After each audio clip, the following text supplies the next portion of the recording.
Every day, heroes walk among us, ordinary people doing extraordinary things to change lives, restore hope, and create a better world. But they can't do it alone. This is more than just a story. It's a call to action. Welcome to the Ripple Effects, where we shine a light on the organizations turning compassion into action. Because when we come together, hope isn't just a wish, it's a reality. And you have the power to be part of the change. Well, welcome to another episode of the Ripple Effects, where we put a highlight on the unsung heroes that are doing things every single day to change the world and make it a better place. And today we have with us Drew Friedrich from Operation Blessing. He is the COO of Operation Blessing, and Operation Blessing has been around for 43 years. They do a number of amazing things, but today we're going to focus on water and how many people throughout the world walk 3 hours a day to get water that's just going to make their children sick. So getting fresh water is literally life-saving. And Drew, welcome to the Ripple Effects, and thank you for your time being here today. Thanks for having me, Wendy. It's great to be with you. And what a great topic to talk about because it's so important. Something I think we often take for granted here in the United States, but so many people around the world don't have access to clean water, and it just makes such a difference. So I'm glad to talk to you about it. It does. Can you tell me some of the stories, because I'm sure that out in the field, they see absolutely heart-wrenching, uh, the way that people are living and what they're doing. Some of them are using water that the animals go to, that the animals defecate in, and it's just toxic. Tell us Yeah. about some of Yeah. that goes on in the world that people may not be aware of.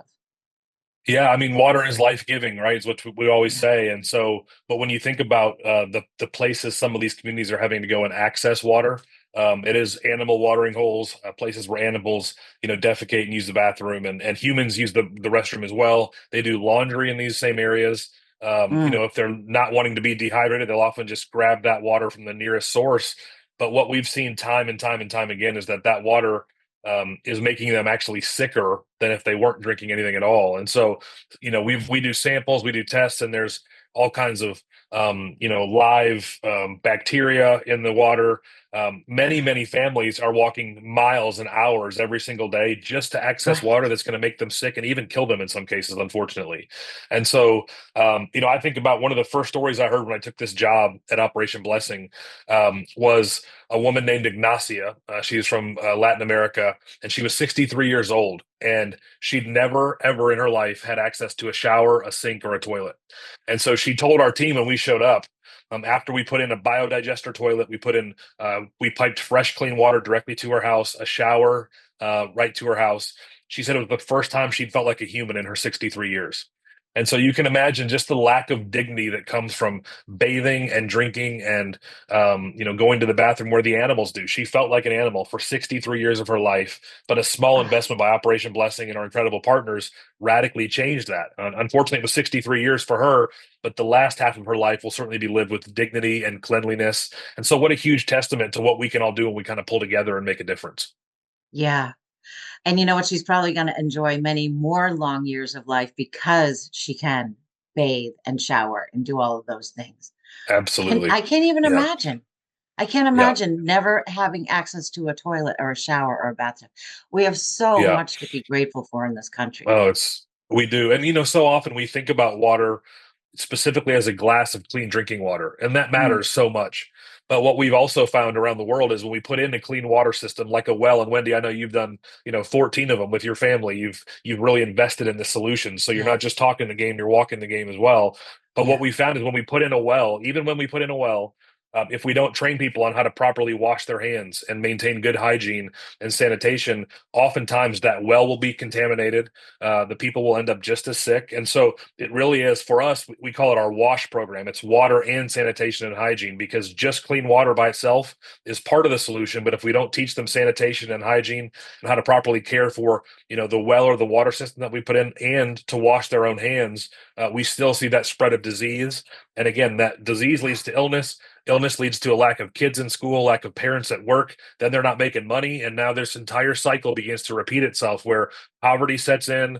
Poverty brings a lack of cleanliness, and it just continues on and on and on. And again, ultimately, unfortunately, especially with water and the diseases that come with it, we do see death in many cases far too young and far too often, but it's preventable. That's the great thing. It isn't a problem that we can do nothing about. There's solutions out there if we just step in and make a difference in the lives of these communities.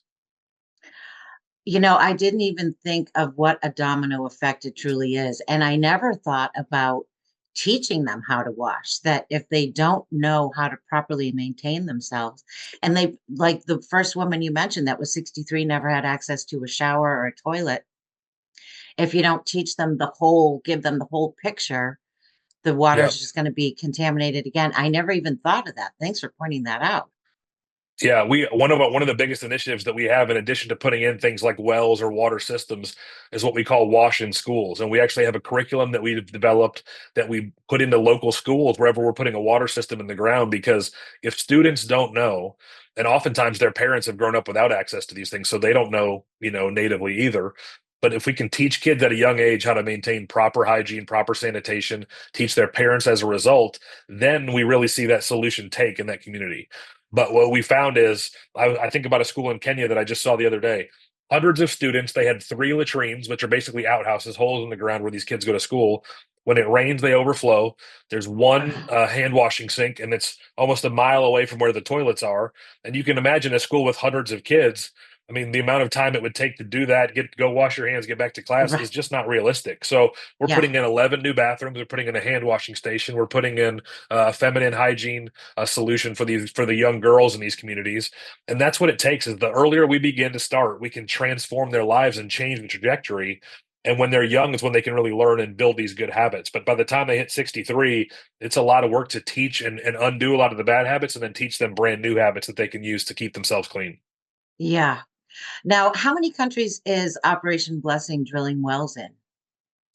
Right now, there's about 15. We have offices in 33 countries, and so on any given year, depending on the water solutions that the opportunities that present themselves, that number can kind of fluctuate up and down.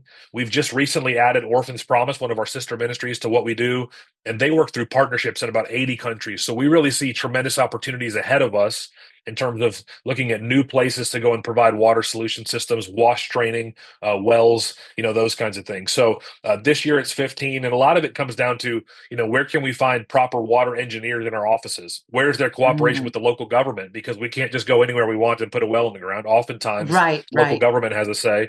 And then certainly it depends on what kind of donors we have as well, who have a real passion to put water in a certain area. And so, Africa is a big one. Parts of Southeast Asia are really, really big for us. Latin America is another huge one. And so what we found is, particularly in places like Africa, I think about Kenya being one, and some of the more arid parts of the country, there are people walking so many miles. You've seen the yellow jerry cans and the big rolling, water things that they're bringing to them. But again, they're going to find water in places where there just is no access to clean water. And so oftentimes when we go and put a well on the ground or a water system up, we're having to treat that system, train the locals so that we don't have to always Mm, have staff on the ground. Because the more we can train locals to maintain the systems that we put in, the longer that system and that investment in the community lasts. And also, it allows us to then pivot our attention and go find another community that needs help. And so, right now it's 15, but that number could grow at any given time. And we're always looking to add more and more to our plate. Now, how do you find the water? I mean, say there's a village and there's no water. How do you go about even finding where there's a water source? Sure. So the great thing is we do hire water engineers in our offices. So these are people who have been educated in this, who are trained in this. We do often work with the local authorities and local governments to figure out if there's already solutions that we can tap into. I think Mm, about a place I saw the other day where we had drilled three times, and everything that we found, the water had too high of a rate of salination. It was very salty water and it wasn't suitable for drinking.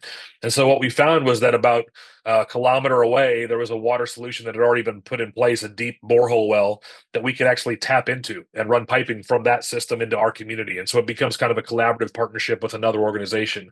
So it really depends on where we are and what we're looking for.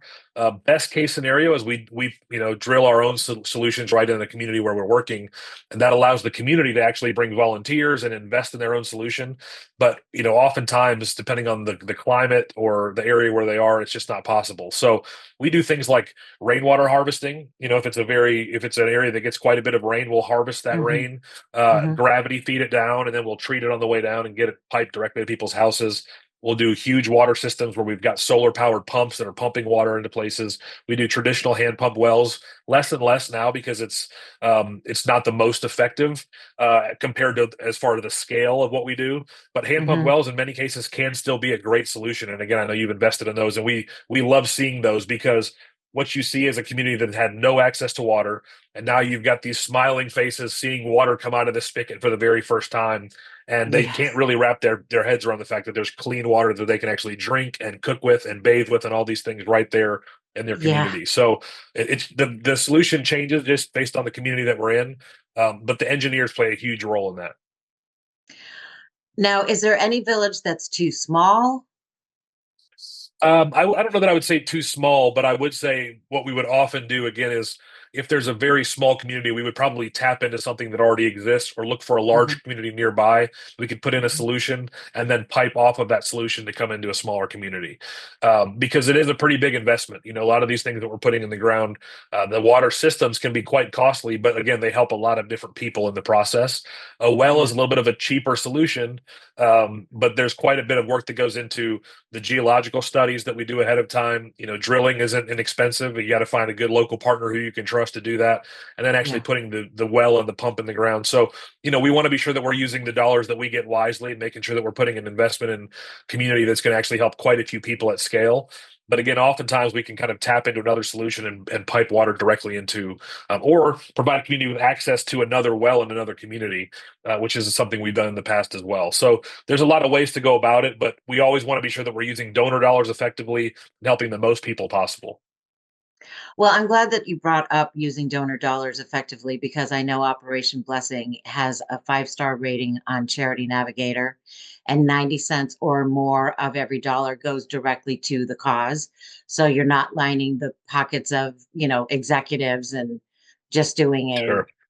getting a photo up. You're there on the ground and using it every dollar as effectively as possible. And that's huge Absolutely. because if you're going to give to an organization, you want to make sure that your dollar is going towards the cause you're giving it towards, that it's Yeah, not just absolutely. going into salaries or overhead or Sure. administrative expenses and all that stuff. And I know Sure. Operation Blessing runs very efficiently, very Yeah, efficient. yeah, it's Yeah. we have a great staff here in the United States, and we've got really well-trained people. Again, I've got, engineers from Johns Hopkins School of Engineering, Virginia Tech School of Engineering, who are water engineers on our staff in the United States. But one of the great things about Operation Blessing is our offices and our staff are based in country. So in other words, in Honduras, we have an office in Honduras, our director's from Honduras, our staff is from Honduras, our engineers are from Honduras. The same would be true everywhere you might find us around the world. And so Yeah. we don't have a bunch of, overhead here and very little Yeah. work in the field. What you actually find with Operation Blessing is most of our staff is out there all over the world working in these 33 plus countries. And so that gives us a chance to really be effective and efficient, to limit excess travel. Yeah. When the people who are helping provide these solutions know the country, know the communities that they're working in, they know the people, they speak the language. And I think that goes a really long way. Yeah. Oftentimes you will see organizations that are very, very administrative heavy here domestically, and there's just Hmm. one or two people kind of sprinkled across the globe. That's just not how we operate. We're more local NGOs on the ground in these countries, and we do have a great staff here in Virginia Beach. But ultimately, this staff here is built to support those teams in the field and be sure that we're doing the best work we can, the most effective way possible. Yes.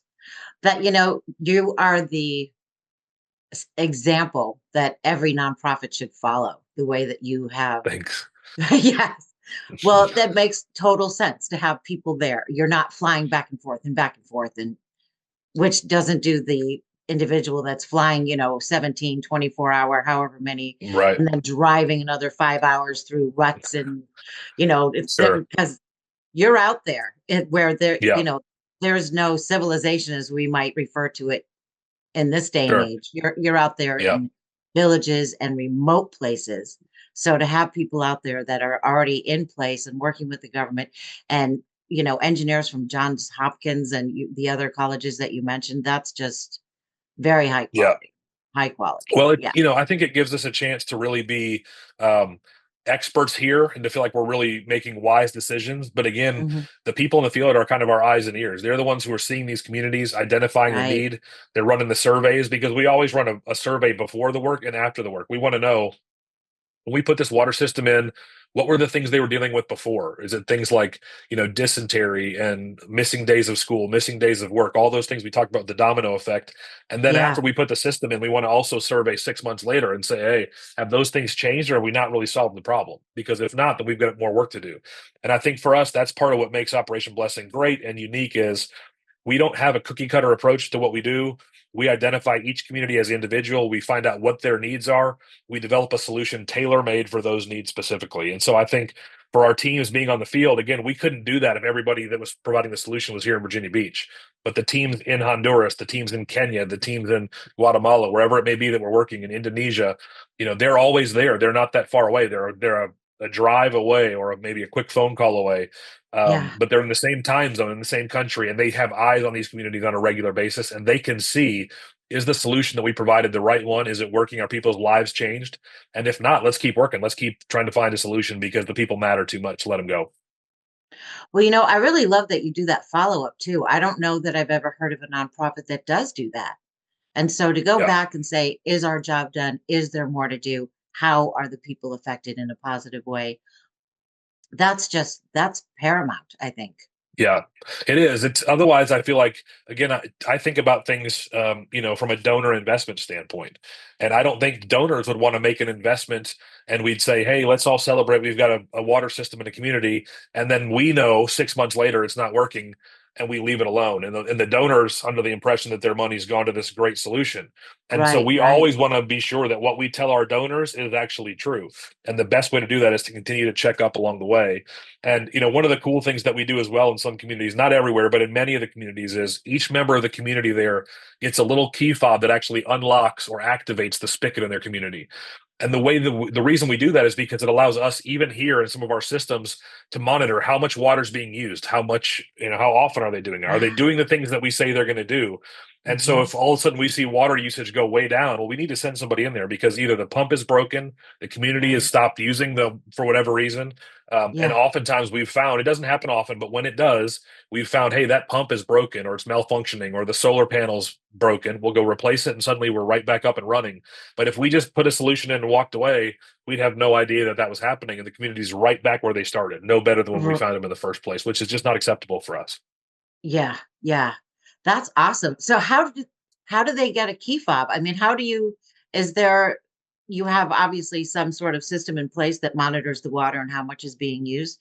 That's Yeah. awesome.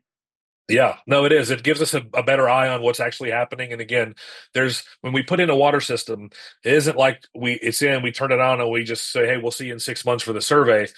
The entire time we're putting a system in or a well in, we're actually training the community, just like we do the kids, on Uh-huh. how it works, what this looks like, how to maintain proper hygiene and sanitation, and how to use the system and the tools that we're putting in. And so again, every member will get a key fob and they just come swipe it and then they're able to access the clean water and it has very little burden on them and much more information and data flowing back to us to be able to for our engineers to look at it and say the water flow looks good, the usage looks normal, and also what we found, believe it or not, is in communities where we weren't doing this kind of thing, other communities would come in and they would steal the water, if you will. They needed it desperately.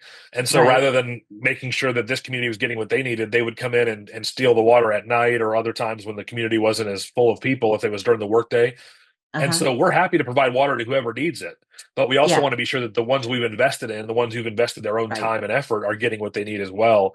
And if we see Right. that usage spike, then we know, again, there's something else going on. So we just want to always be sure that we've got a good finger on the pulse of, is this solution working? Is it helping? Are there other needs or things that we need to address? And that helps us do a great job of it. That's just exceptional. I had no idea that you did all of that tracking. See, you don't know what you don't know, right? So Sure. when we were Yeah. donating wells, and I just want to say, it's not like we donated one big well all at once. We just kept giving every Yeah. month. And then once we had given enough funds, then that well was built.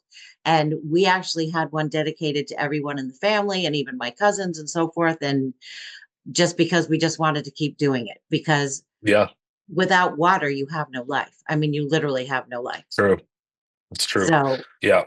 Yeah. Well, it's a great way to give a gift too. I mean, so many of us, my wife and I will look at each other around the holidays and go, there's nothing we need really, so maybe we don't buy each yeah, other a gift. But you think about giving right. a well in someone's name, what an honor and what a way to Yes. give a gift that actually matters and makes such a tremendous difference. And so I think I applaud you and your family for your investment, but I also think it's a great way to show someone, I love you enough to give a gift, but you probably don't Mhm. need anything, certainly not to the extent that these people need water in a community. And so it's Right. honoring of them and it's honoring of the people who receive the water. It's a great way to do it.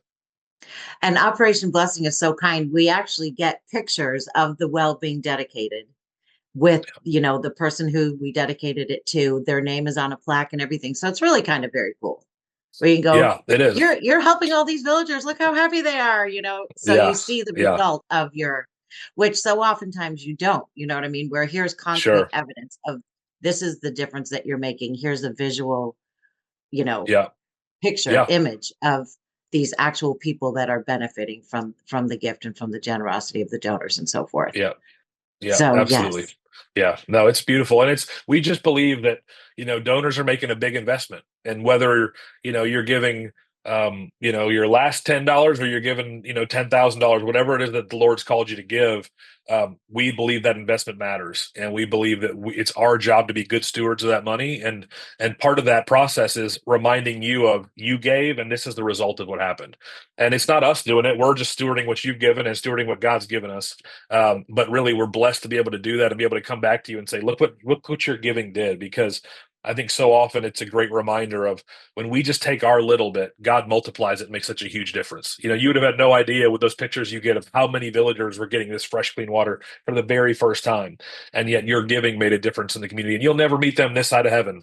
But in heaven, Right. there's going to be a huge difference someday because of giving like that has really radically changed people's lives. And what an awesome way to do it.